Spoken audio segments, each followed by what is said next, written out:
What's up, ladies and gents? Welcome back to Stanley Parable. This will be the last video of it. We're just going to do the final.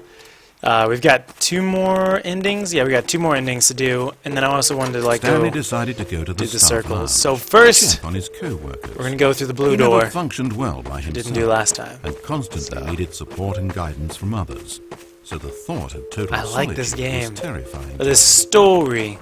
When as Stanley it came might to a be set called. of two open doors, this was not the correct way to the employee lounge, and Stanley knew it perfectly well. So he turned left at the first open door and walked back in the right direction.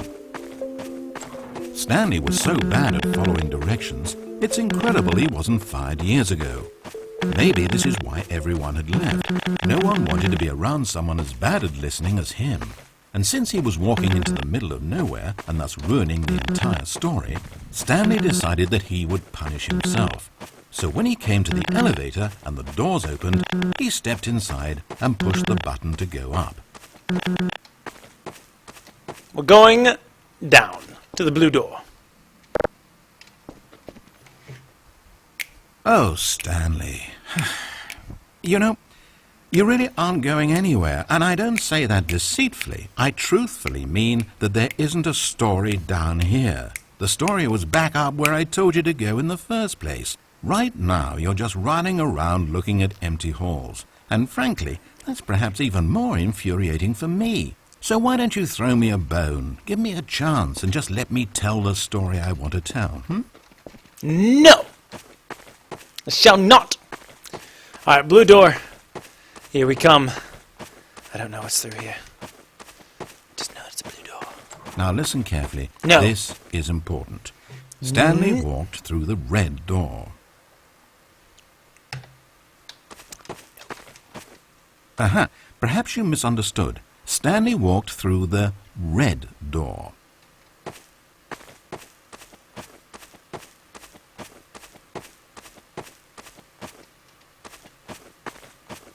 Okay, we did it. I still don't think we're communicating properly. Stanley walked through the red door. All right, fine, go ahead, Stanley. You want to know so badly what's out there? You want to find out what lies at the end of this road you've chosen? Well, don't let me stop you. You see? It's nothing. No one's even built this section of the map because you were never supposed to be here in the first place.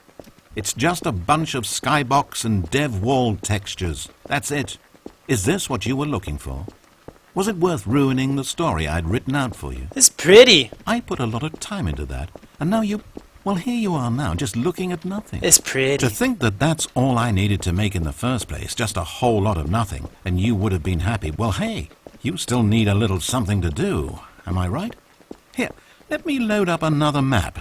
See if there's something in here that'll keep you occupied. Ah, here's one. Let's boot this up. We'll see if you like it.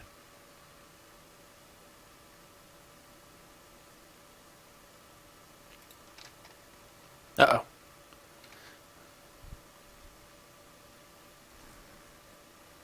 Graph out of date. Rebuilding.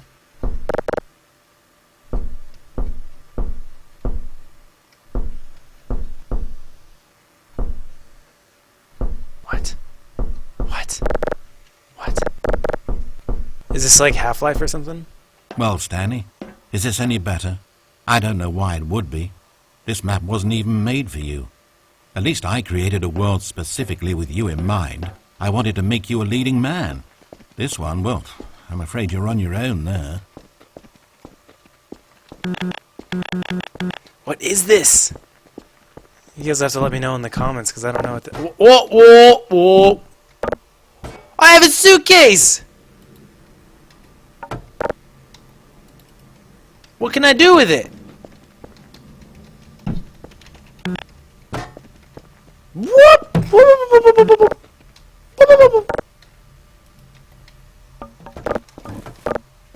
Get out of here. I don't want you anymore.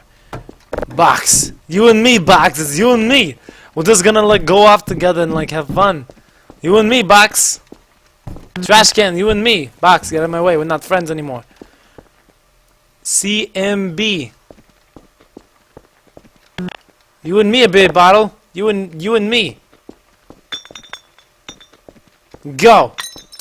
I dropped you. I broke your heart. I broke your heart, beer. Whoa. Am I supposed to go that way?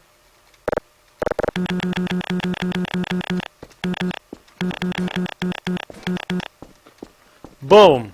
No, okay. Maybe I'll try to go walking through in a second. Ha! Messed all of you up.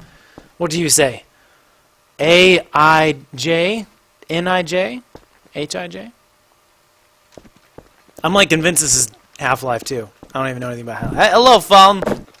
I need to make it oh, I took you off your hook. Sorry. Sorry. The phone's off. It's ringing off the hook. Alright, go back. Man, you're made of cement or something. Jeez. Open the door, please. I'd like to walk out. I'd like to walk here. I'd like to be walking here, please. Please let me be walking. Alright, we're gonna go through the turnstile. We've explored can of beers. Beers? Alright, here we go. Walking through the turnstile. Let me walk through. Okay, what is this? Whoa! I didn't think you were gonna. Oh, I have a shoe. Put it on my feet. Alright, put on my feet. Alright, it's on my feet. My shoe's on my feet now. I don't know what you're talking about. It's definitely not still on the ground. Wait! I'm trying to get these boxes here. You're dusty. There's like stuff in here. Can? Oh. I want the can. No, I want the can. Give me the can. Yes. Look, I can like drop and catch. Drop and catch. Drop and catch. I'm the best. You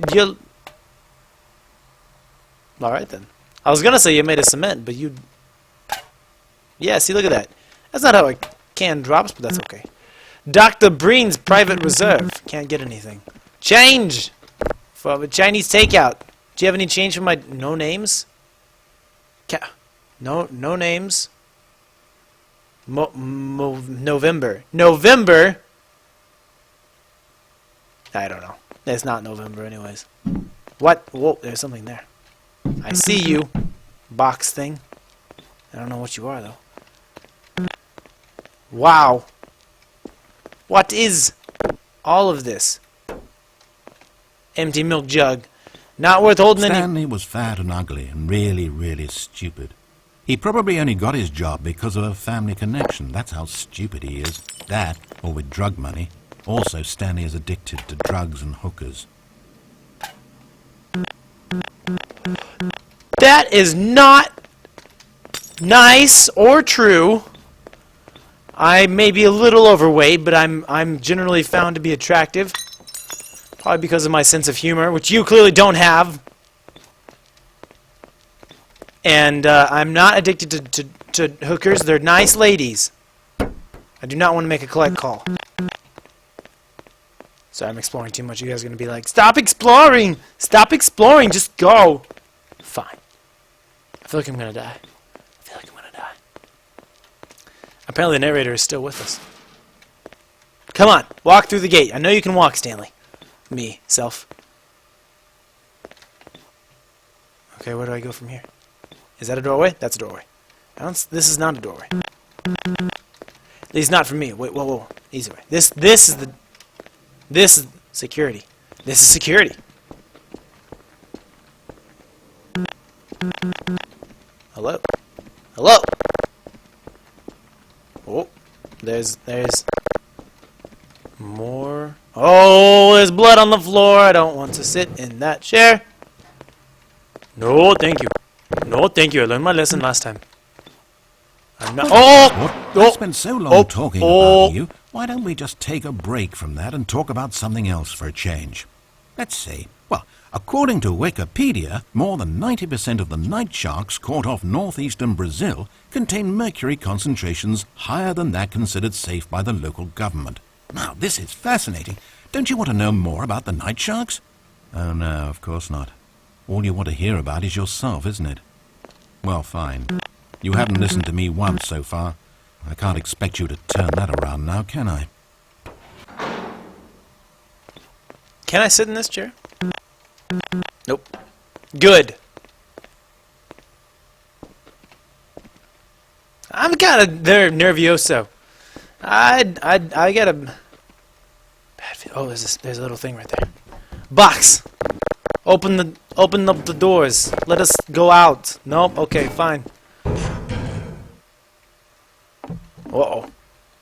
No! Does it have to end like this? No! No! Is this the end of the line?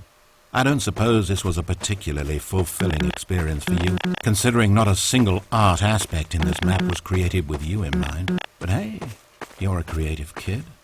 I bet you can come up with a story about this place and why you're in it. And while you're doing that, why don't you think up an ending too? Wait. Hold on. What are you doing?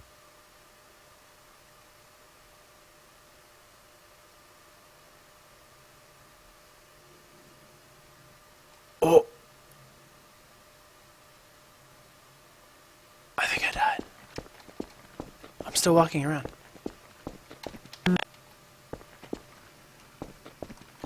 There was a hole in the map.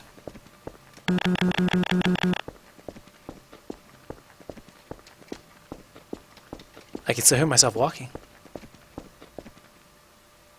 Okay, now I'm against the wall.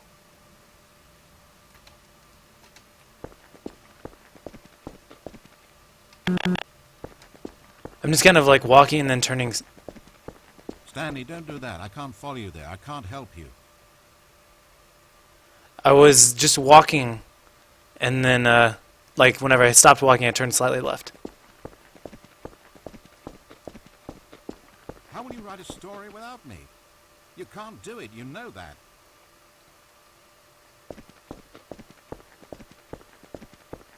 Stanley, come back.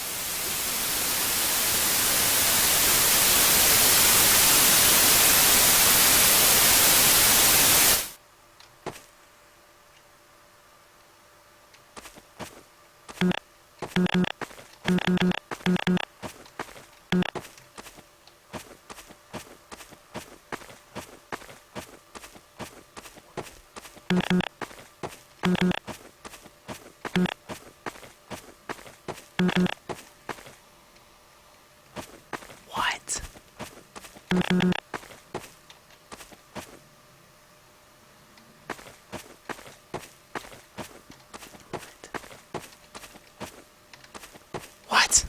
What? What?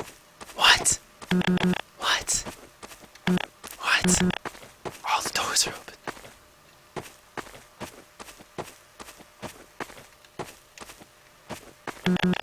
What? This is amazing! None of them are closing. This is great. Ooh. It's sad, I know, but all stories must come to an end. Of course, they say it's the journey that truly matters and not the destination, and I like that idea. To think we might value the paths we walk as much as the places they lead us. Now, I don't know what sort of story you've ciphered out of that world you've made for yourself, but I hope that being the leading man was everything it's cracked up to be. I know it can be a little hard getting around without someone looking over your shoulder, but this is simply the nature of freedom. Besides, I haven't really gone anywhere. Maybe you don't want a guide, but I think I'll always have a place here at the end of every story. I'll step in and wrap things up with a nice piece of dialogue and a reflection on life that makes sense of whatever path you've chosen to walk. And for now, I'm happy to be the destination instead of the journey. But only for now.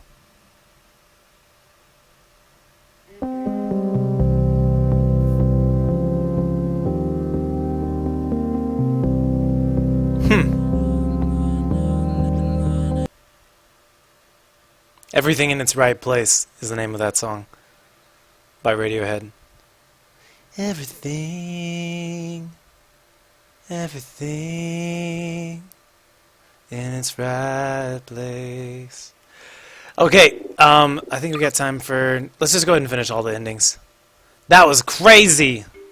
I just, like, kept, like, slightly turning left. This is the... And then, eventually, he started, like, responding. Stanley decided to go to the staff lounge. That one was by far the most interesting. He never functioned well by himself and constantly needed support and guidance from others, so the thought of total solitude was terrifying to him. When Stanley came to a set of 2 open doors, he entered the door on his left. We're going to the very end because there's a choice at the very end. As Stanley entered the lounge, he was horrified to find not a single person here. He decided he would walk up to see his boss, hoping that he would find an answer there. Coming to a staircase, Stanley walked upstairs. Out of my way, to door his frame! Office. To the boss's office we go, 1957. Entering his manager's office, Stanley was once again stunned to discover, yet incredibly, by simply pushing random buttons on the keypad, Stanley happened to input the correct code by sheer luck. Amazing. Stanley ventured forth into the... As he drew deeper into the bowels of the building, Stanley had no idea where he was or what this place held. And just as he began to think he might not discover a thing, he emerged into a long room to find... TVs! And rows of monitors. Screens with a number above it. Stanley noticed, however, that these were not random numbers, but the number of employees who worked in the building, his co-workers. Even his own number, 427, had a place on the wall. But why a setup so elaborate, he asked. Was this simple surveillance, or something even more? And as if in answer to his question, the wall slid open before him, revealing the ultimate truth of the situation. I wish there was An something you enormous could do with control stand these in lights right here. But not one that controlled simple machinery. Buttons were labeled with emotions. Happy, sad. Levers and knobs controlled actions. Walking, eating, doing work, or watching TV. Every input on this device monitored not the functions of a machine, but of a human being. And the reality began to sink in. Stanley, like so many other people, reduced to images on a monitor, had been under someone's control, always at the mercy of this machine. Could this have been the only reason employee number 427 was content with his boring job? That a machine had altered his emotions to accept it blindly? He began to feel an unbridled rage, and at the peak of his anger, something happened. A spark. Stanley looked up and saw the generator overhead, still providing some small amount of power to the machine, keeping it alive. And knowing that this generator was all that kept the controls running, Stanley moved to the ladder in the back of the room and began to climb towards the rafters.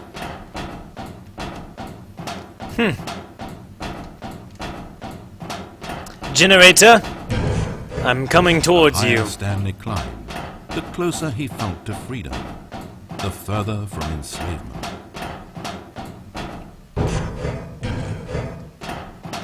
There we are. Now, I think last time... What did we do last time? I think we disabled it.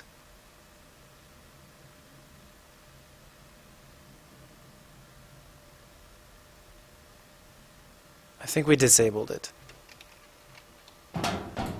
So we're gonna enable it.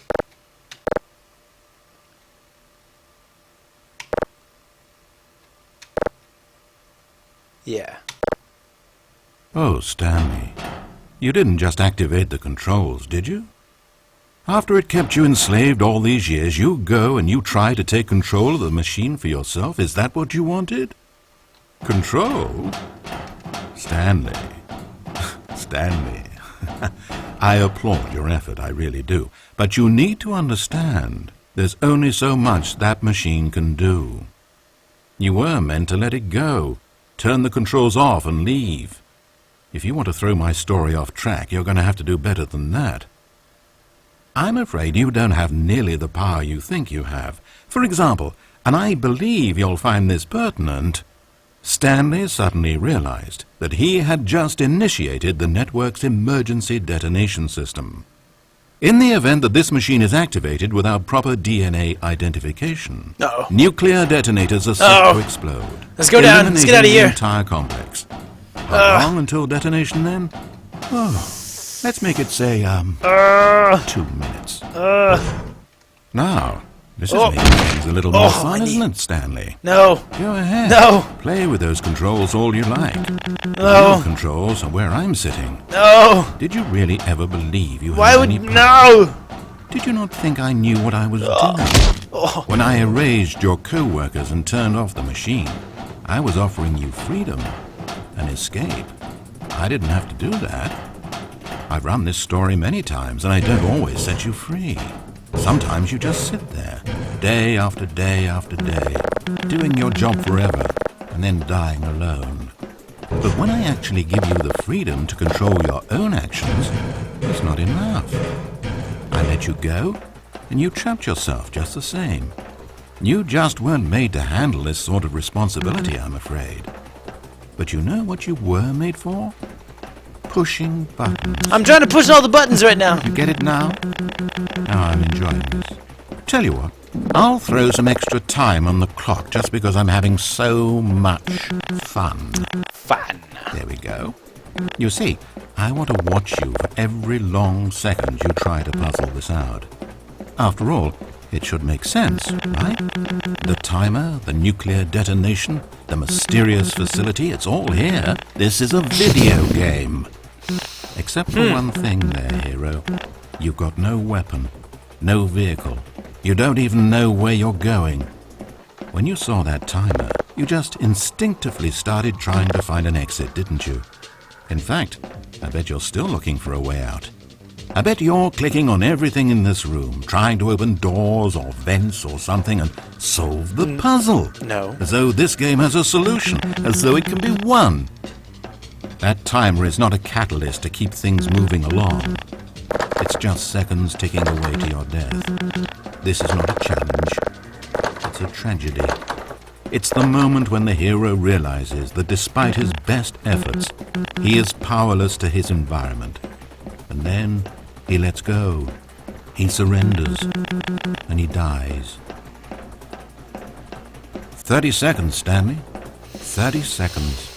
Until a boom, and then nothing. No ending to this story, just you dying. I suppose you could have gotten an actual ending if you played along, but that just wouldn't have been your style, would it?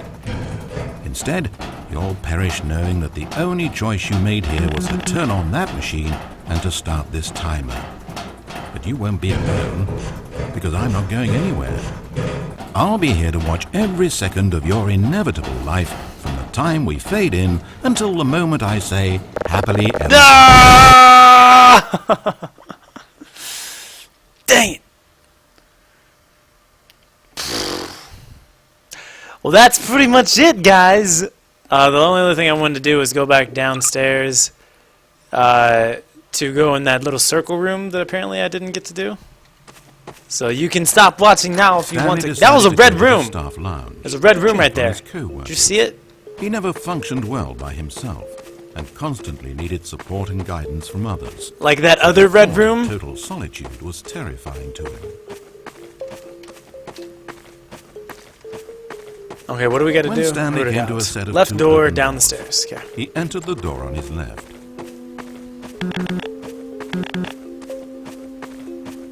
Man. This narrator is brutal. I like the female narrator Stanley so much entered better. the lounge. He was horrified to find not a single person here. He decided he would walk up to see his boss, hoping that he would find an answer there. I think I like the female narrator the best, obviously. Coming to a staircase, But Stanley walked upstairs to his boss's office. I think the one that I liked, the ending I liked was the blue door. That was the best for me. But Stanley just couldn't do it. He considered the possibility of facing his boss, of admitting that he had left his post during work hours. He might be fired for that. And in such a competitive economy, was it really worth taking that risk? All because he believed everyone had disappeared? His boss would think he was crazy. And then something occurred to Stanley. Maybe, he thought to himself, maybe I am crazy. Everyone I know simply vanishing out of the blue, there's almost no other explanation for it. And a nagging fear began to creep up in his mind. Questions that had been there all along. He just hadn't put his finger on them yet. For example, why couldn't he see his feet when he looked down? Why did doors close automatically behind him wherever he went? And for that matter, these rooms were starting to look pretty familiar. Was he just walking around in circles? Where am I, he thought. And the more he found himself unable to answer these questions, the more questions continued to arise, until he came to the issue that had been slowly boiling until he could ignore it no longer. Why is there a voice in my head, dictating everything that I'm doing and thinking? Suddenly, every door slammed shut. No! Stanley screamed. I need to get out of here. I need to know that there's something out there. I need to know it's not just all in my head. He screamed and clutched at his skull as the voice grew harsher and the music in the background rose higher and higher. And then, moments before collapsing to the ground, Stanley clenched his fists and screamed to anyone who might be listening, I'm not real! I'm not real! Don't believe any of it! None of it's real! And then everything went black.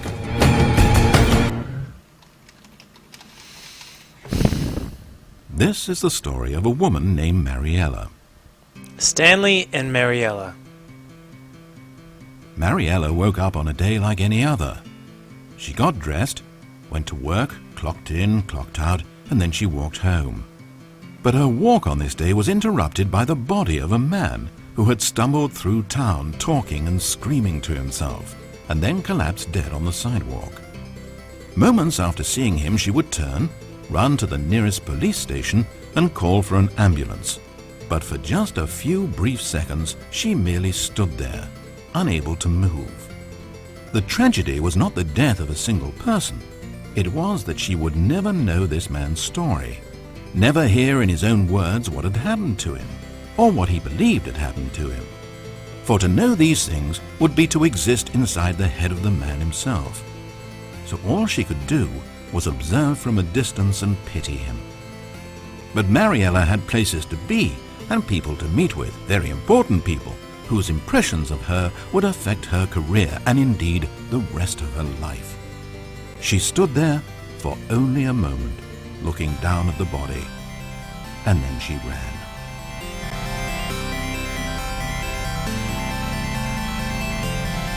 There you go. Ladies and gentlemen, thank you very much for watching all of the endings of the Stanley Parable. I really appreciate it, and appreciate your support. If you want to drop a like on this video, it would certainly help out. And let me know what your favorite ending was in the comments. Did you like the blue door? Did you like the metal trap one? Did you like the time that I got stuck in the metal trap thing? Let me know what your favorite one was, and I will see y'all next episode. Thanks for watching. See ya.